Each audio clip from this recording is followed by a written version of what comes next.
tranquilidade, num ambiente de segurança para compartilhar sobre a vida dela. Então, não somente aqui no quinto encontro, mas desde o primeiro encontro é muito importante que a gente tenha essa que a gente, na verdade, compartilhe as nossas experiências de cada tema aqui, como já foi falado, né? No primeiro encontro ali, falar sobre o seu tempo de oração, como você não orava e o que aconteceu com a sua vida depois que você começou a orar. Ali no segundo dia com os jebuseus, né? Quais foram as coisas que você precisou tirar da sua vida, o que você venceu, quais foram os traumas, enfim, porque isso vai dando mais liberdade para a pessoa falar, se abrir, obviamente que não tomando o espaço da pessoa falar, é somente um combustível para a pessoa e um incentivo para a pessoa falar, mas o importante é mais ouvir do que falar, amém, gente? Então, no quinto encontro, aqui nós vamos ter, né, podemos ter duas variáveis, né? Porque aqui já está falando do aceitei Jesus, e agora? Né? Nós podemos ter a variável da pessoa que realmente, de fato, aceitou Jesus, mas pode ser também que a pessoa não quis se decidir no quarto encontro ainda. Então, precisamos entender que dentro daqui, do que está escrito aqui, conduzir a pessoa ou do momento que ela aceitou Jesus para frente, ou então continuar conversando até que ela aceite Jesus. Então nós temos esses dois momentos muito importantes, os dois encontros mais importantes, podemos dizer que é o quarto e o quinto, é onde nós vamos incentivar a pessoa a conhecer Jesus e aceitar Jesus, e o quinto, como a partir dessa escolha, dessa decisão, caminhar com Cristo, né? Então vamos partir do pressuposto que a pessoa tem aceitado Jesus, amém? Aleluia. Vai aceitar todo mundo no quarto encontro, né? Glória a Deus. Essa é a esperança, essa é a nossa esperança. Precisamos mostrar para a pessoa que aceitar Jesus, o ato de aceitar Jesus, de reconhecer ali os seus pecados, suas falhas e colocar a sua vida na mão de Cristo, representa um novo nascimento, não é o que está escrito aí. Representa um novo nascimento na nossa vida. Então, um novo nascimento nós podemos trazer exemplos práticos. Um nascimento natural, por exemplo. O nascimento natural, onde um filho ele precisa de todos os cuidados possíveis para que esse filho, essa criança, cresça saudável, não é? E da mesma forma que uma criança natural ela nasce sem saber de nada da vida, uma criança espiritual também nasce sem saber de nada da vida.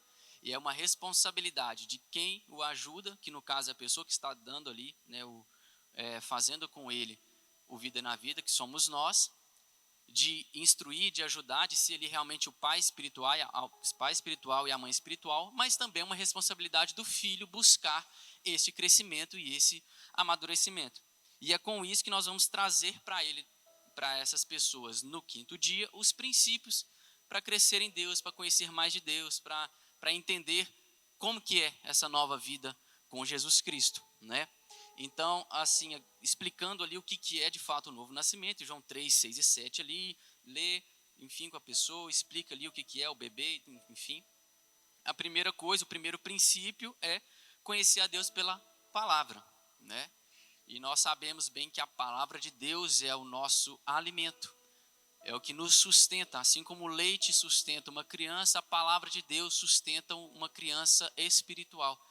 Para entendermos mais de Cristo, para sabermos mais de quem Ele é, para conhecer profundamente quem Deus é e quem Jesus é através da palavra. E aí leia o 1 Pedro 2,2 para pautar tudo aquilo que nós estamos falando, né?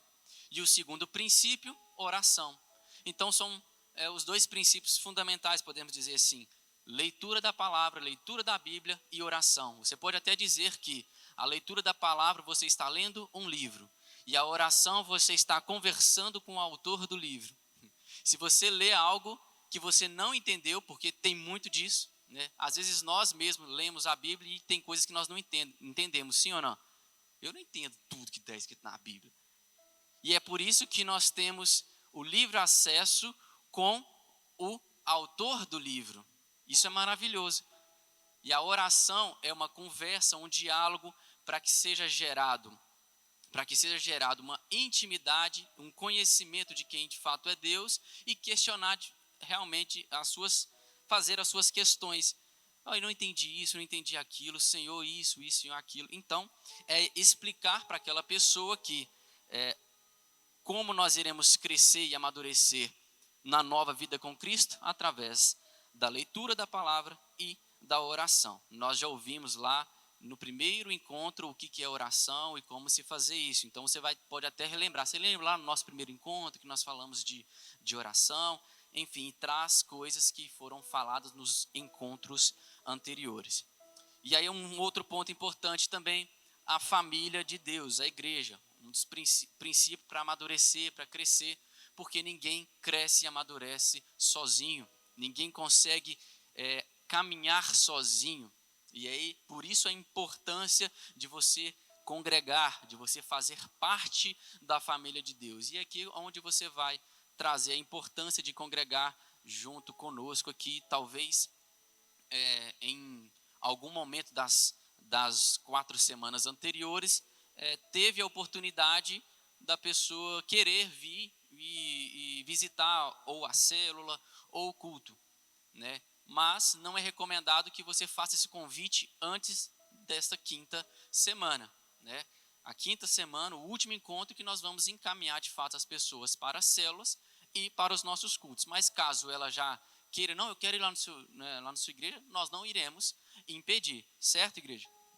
E aqui é importante, se a pessoa ainda não visitou a nossa igreja, não visitou a nossa célula, e é aqui que você vai falar, é importante você participar de uma igreja, fazer parte da família de Deus, porque ali é um irmão ajudando outro irmão, enfim, você não foi chamado para andar sozinho, e aí pode ler Hebreus, pode ler Atos, né?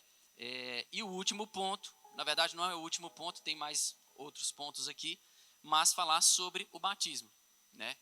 E aqui que a gente não pode travar nisso, porque às vezes a pessoa fala, nossa, eu posso até falar de aceitar Jesus, mas quando fala de batismo eu meio que travo e tal, porque, enfim, é uma cultura que a pessoa teve a vida inteira, de repente ela já fala que já é batizada, mas na verdade ela foi batizada na igreja católica, e aqui precisa ser muito claro a nossa comunicação quanto ao batismo, porque o aceitar Jesus é uma decisão e batizar é a confirmação natural dessa decisão que aconteceu interna. É uma confirmação externa daquilo que aconteceu internamente na pessoa, que é o quê? Ela decidiu mudar de vida. Então, é encaminhar essa pessoa também um passo de fé ao batismo. E aí que nós temos os versículos, os livros e os versículos aqui que vão pautar aquilo que nós estamos falando, que é Atos, que é Mateus, enfim.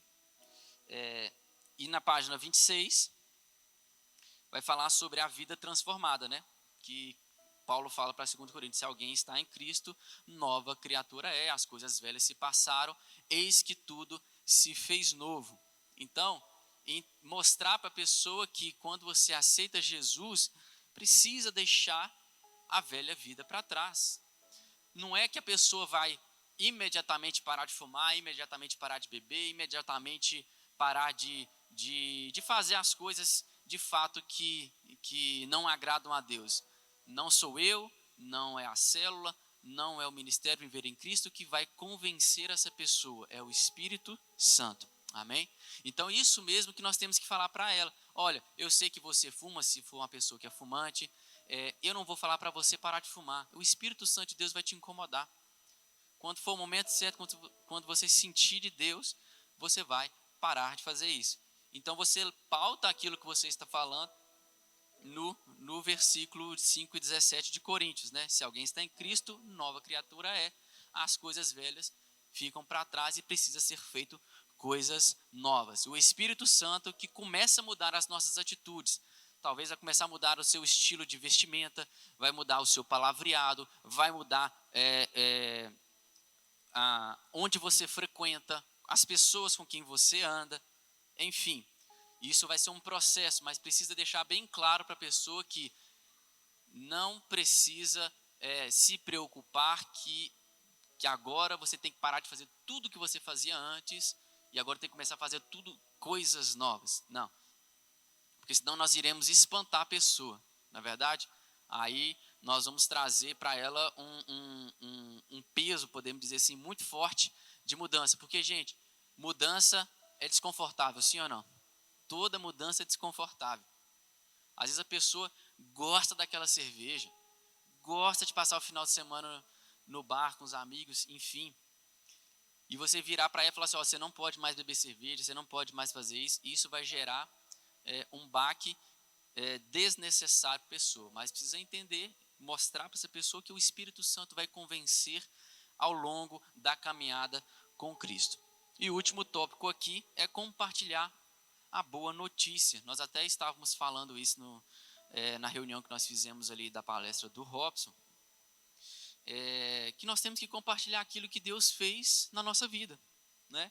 Marcos 5,19 fala, vai para a tua casa, os teus, e anuncia quão grandes coisas o Senhor fez por ti, né? Então, uma característica de quem recebeu algo novo de Cristo é que ele fala espontaneamente para outras pessoas aquilo que ele recebeu. Sim ou não, irmãos?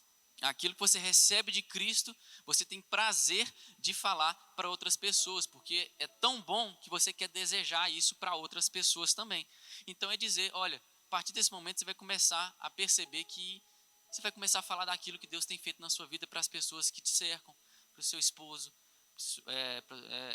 para a sua mulher, para os seus funcionários, para os seus amigos de escola, para as pessoas que trabalham junto com você. Você vai começar a compartilhar as boas notícias. E é isso, contar experiências fortalece a sua fé. Então é dizer que aquilo que você fala vai fortalecendo cada vez mais aquilo que está dentro de você. É uma coisa que é fato, gente. Nós aprendemos cada vez mais quando ensinamos, sim ou não, Humberto? Quanto mais nós ensinamos, mais nós aprendemos.